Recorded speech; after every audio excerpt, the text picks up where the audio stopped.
Imagine it's January 17th, 1979. You are a 34-year-old schoolteacher living in Buenos Aires, Argentina. You own a small apartment near the city center, the kind with tall windows and a balcony just big enough for 2 chairs.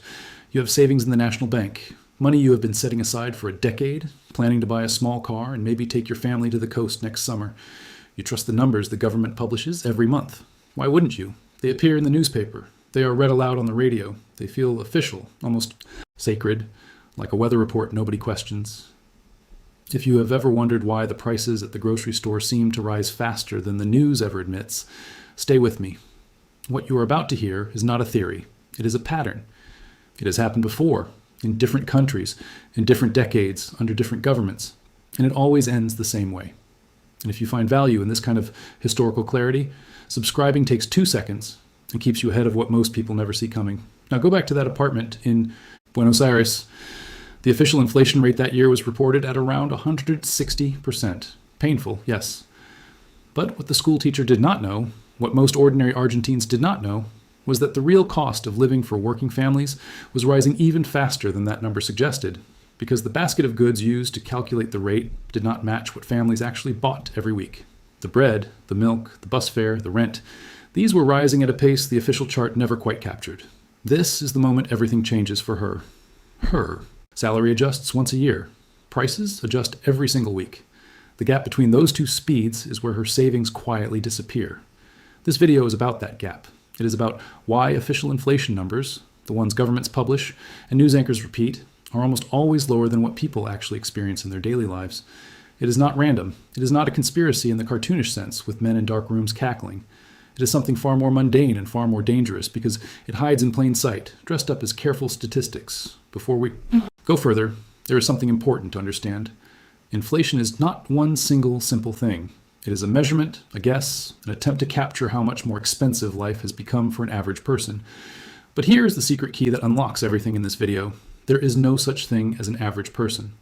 There are millions of people buying millions of different things.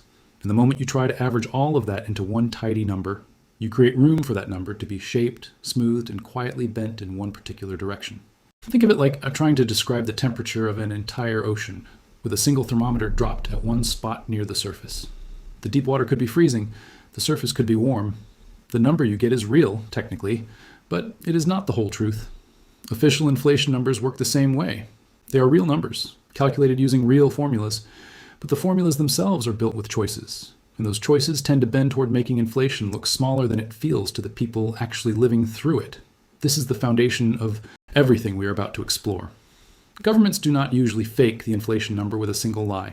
Instead, they adjust the recipe, the basket of goods measured, the weighting given to each item, the way quality improvements are calculated, the way housing costs are estimated, and each small adjustment on its own seems reasonable.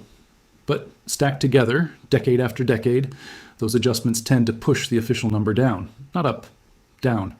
And that direction is not an accident, it is a pattern. Let's look at exactly how this has played out across history in real countries, with real numbers and real people who lived through it.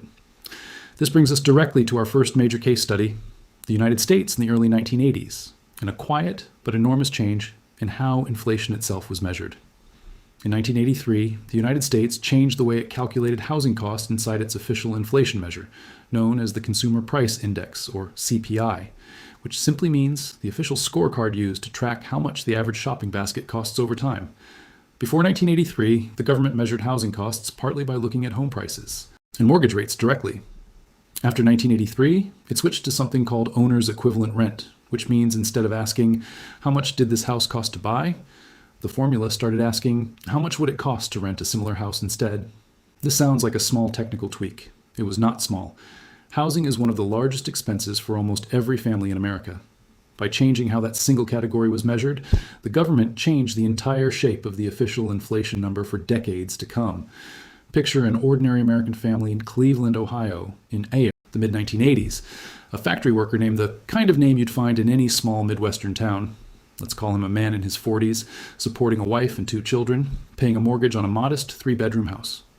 Through the late 1970s and early 1980s, his mortgage payment, his property taxes, and his utility bills all climbed sharply. But starting in 1983, the official statistic meant to capture his cost of living shifted its lens away from those direct ownership costs and toward a hypothetical rental estimate. The new measurement was, in the years that followed, consistently calmer and slower moving than the actual experience of owning a home during periods of rising interest rates and rising home values. The workers' pay raises were tied, in many union contracts, to the official inflation number. If that number ran cooler than his real expenses, his raises quietly fell behind his real cost of living year after year, without him ever noticing the mechanism. He just felt poor. He just felt like his paycheck stretched less far than it used to. He blamed himself, his spending habits, bad luck. He rarely blamed the thermometer. This is the first major point of this video, and it deserves to be said plainly. When the formula used to measure inflation changes, the official result changes too, even if the real prices people pay in stores and at the gas pump have not changed their behavior at all. Statisticians call these methodology changes, which is just a fancy way of saying the rules of the math got rewritten. Estimates from independent economists, including the well-known alternative data work published by analysts such as John Williams, through his shadow government statistics project, suggest that if the United States still measured inflation using the same methods used in 1980, the reported figures in recent decades would often run several percentage points higher than the official numbers actually published. Several percentage points, compounded across 40 years, is not a rounding error. It is the difference between a family that comfortably saved for retirement and a family that worked an extra decade because their savings quietly lost purchasing power faster than they were told. This is the river changing course. The water did not disappear. It simply stopped flowing where everyone assumed it would. Now, here's where it gets interesting, because America is far from the most dramatic example. Here's something I want you to think about before we go further. If a wealthy, stable country with strong institutions like the United States can quietly reshape its inflation measurement to soften the official picture, what happens in countries with weaker institutions, less independent statistics agencies, and far more political pressure to look good on paper? Drop your answer in the comments, seriously, because what I am about to show you next is the part of this story that most people never hear, and it changes everything you thought you knew about reading an economic headline. This leads to the second part of this story. Argentina, again, but this time in the 2000s, under a very different and far more direct kind of manipulation. After Argentina's catastrophic economic collapse in December 2001, when the country defaulted on around $100 billion of debt and the peso lost roughly 2/3 of its value against the dollar within months, the government desperately needed to project stability. Inflation, naturally, became politically explosive. Rising prices made the government look incompetent. So in 2007, under President Nestor Kirchner, and continuing under his successor and wife, Cristina Fernandez de Kirchner, Argentina's national statistics agency, called INDEC, began publishing inflation figures that independent economists, private consulting firms, and even the International Monetary Fund openly disputed. The government's own bureau reported inflation in the range of 7 to 10% annually in the late 2000s. Private economists, gathering data from the exact same supermarkets and the exact same price tags, calculated real inflation closer to 20 to 25% during those same years. Picture a small shop owner in a working-class neighborhood of Buenos Aires around 2011, a woman in her 50s running a corner grocery store that had belonged to her parents. She watched her wholesale costs rise sharply every single month.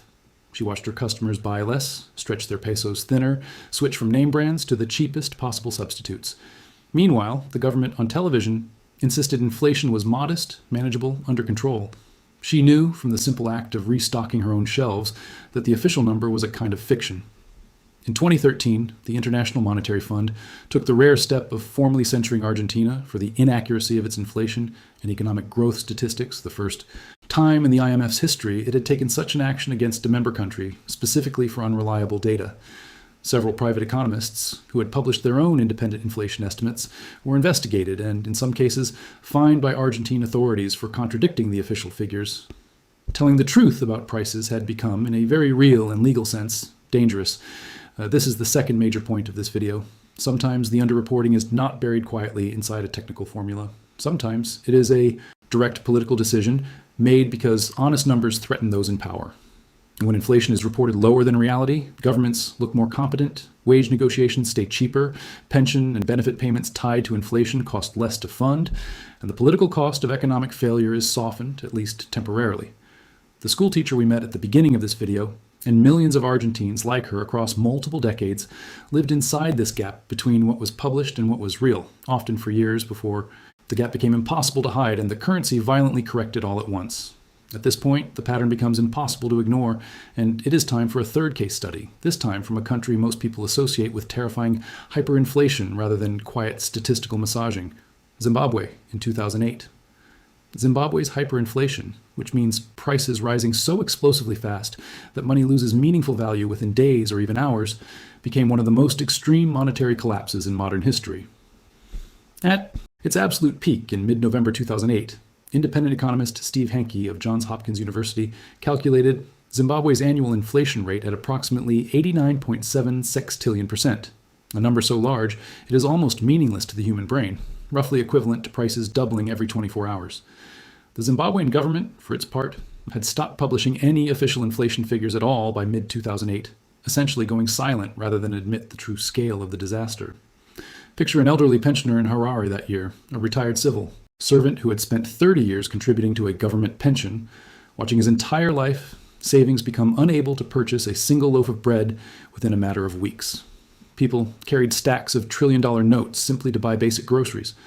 The central bank eventually issued a 100 trillion Zimbabwean dollar note, a single piece of paper meant to represent more money than most ordinary citizens had ever physically held, and it was barely enough for a bus fare across town. Zimbabwe represents the far end of the spectrum, the moment when underreporting becomes impossible because reality has become too violent and too visible to hide behind any formula. But notice the progression across all three of these cases. In the United States, the manipulation was subtle, embedded quietly inside methodology, defensible on paper, debated politely in academic journals. In Argentina, the manipulation was more direct, political, enforced through pressure on statisticians and legal action against critics. In Zimbabwe, the manipulation simply collapsed entirely, because once a currency is dying that fast, there is no formula gentle enough to disguise it anymore. Now look at all three together. The same underlying mechanism. Governments and central banks have strong incentives to report inflation as lower than it truly is, appears in a wealthy democracy, in a struggling but functioning economy, and in a state experiencing complete monetary collapse. Different countries, different decades, different levels of severity, same root mechanism, expressed at three different volumes. Most people will never know what you now know. Most people will keep trusting the official number on the evening news without ever asking how that number was built or who benefits from it being smaller. If you are still here, you are not most people. Hit subscribe, because the next section is the part this channel was made for, the part where we connect all of this directly to who actually pays the price when inflation runs hotter than the official chart admits, and who, quietly, comes out ahead. Now observe what all of these cases have in common at the level of ordinary human cost. The schoolteacher in Argentina, the factory worker in Ohio, the shop owner watching her shelves, the pensioner in Harare, none of them were wealthy, and none of them had specialized financial knowledge. They were exactly the kind of people official statistics are supposedly designed to protect: workers, savers, retirees, small business owners. And in every single one of these cases, they were the ones who absorbed the gap between the official number and the real number. This is not a coincidence. It is structural, meaning it is built. Physical goods tend to be insulated because the prices of those assets often rise roughly in line with real inflation, the true inflation, not the official figure. A landlord in Buenos Aires in the 2000s could raise rents to track real costs. A tenant paying a government-regulated rent increase tied to the official, understated index could not keep pace and slowly fell behind. The wealthy industrialist in Weimar Germany during the hyperinflation crisis of 1923, and yes, that crisis is so well documented it deserves its own mention here, used cheap, rapidly devaluing loans to buy up. Worth remembering: financial repression. It means the official systems quietly transfer wealth away from cautious savers and toward those who carry debt or own appreciating assets, often without ordinary people ever realizing the mechanism is operating against them.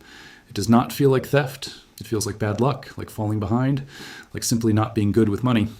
But across history, again and again, the people who fell behind were not careless. They were trusting. They trusted the official number, and the official number was built, intentionally or structurally, to be smaller than the truth. The question is not whether this pattern will repeat. History has already answered that across the United States, Argentina, Germany, and Zimbabwe, in different decades and different political systems. The only real question is whether you will recognize the pattern before it shapes your own financial life, the way it shaped the lives of the people in every story we have just walked through. If this channel helps you think differently about the world you live in, subscribe.